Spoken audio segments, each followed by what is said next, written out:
আমার চাওয়া সবকিছু শুধু দীপাকে ঘিরেই। এই মুহূর্তটা আমি ডিজার্ভ করি বলেই আমার মনে হয়। দীপাও রাজি, ও নিজের মুখে বলেছে। তাই কোনো কিছুতেই আর কোনো কিছু ম্যাটার করে না। আমি চাই তুমি আর দীপার সুখী হও। স্পেশালি আমি দীপার সুখ চাই, যেটা ওর প্রাপ্য, যেটা ও পায়নি, সেটা অধিকার ওর আছে পাওয়ার। দেখো, দীপা যদি আমার নিজের পেটের মেয়ে হতো আমি এভাবেই ভাবতাম, তাই তোমাকে কথাগুলো বললাম। আমি কিন্তু তোমাদের বিয়ের বিপক্ষে নই। বুঝেছি, সবকিছুর পরেও আমি এই বিয়েতে রাজি। All the best Arjun.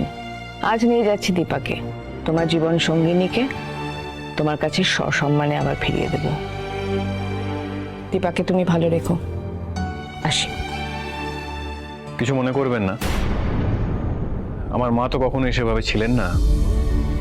বড় হয়েছি খোকার কাছে, বন্ধুর মতো করে। তাই সহবত শিক্ষা খুব একটা যে হয়েছে তেমনটা নয়। তাই জিজ্ঞেস করছি, এই ধরনের একটা কনভারসেশনের পরে আমার কি উচিত আপনাকে প্রণাম করা? May I? You may.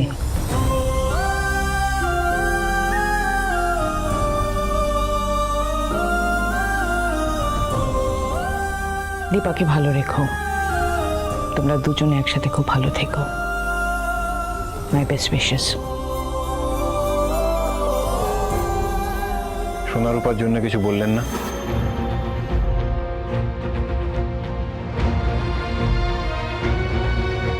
সে দায়িত্ব আমার।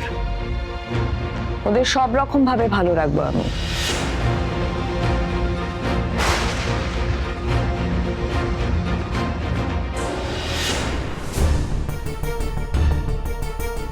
কি বলে গেলেন উনি?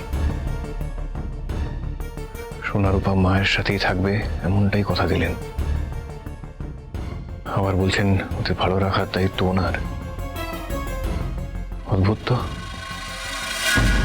মা, আমরা ওই বাড়িতে ফিরে যাব কেন? তোদের দিদিভাই চেয়েছেন বলে।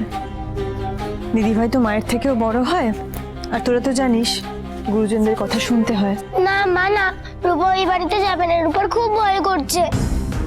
কিসের ভয় রূপা? ওরা যদি রূপাদেরকে আর আসতে না দেয়, তোমার থেকে আলাদা করে দেয়, না আমি আর যাব না।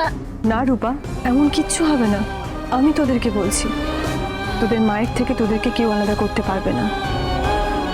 ভয় পাস না রূপা, আমরা সবাই একসঙ্গে আছি, আর সবাই একসঙ্গে সবটা সামনে নেব।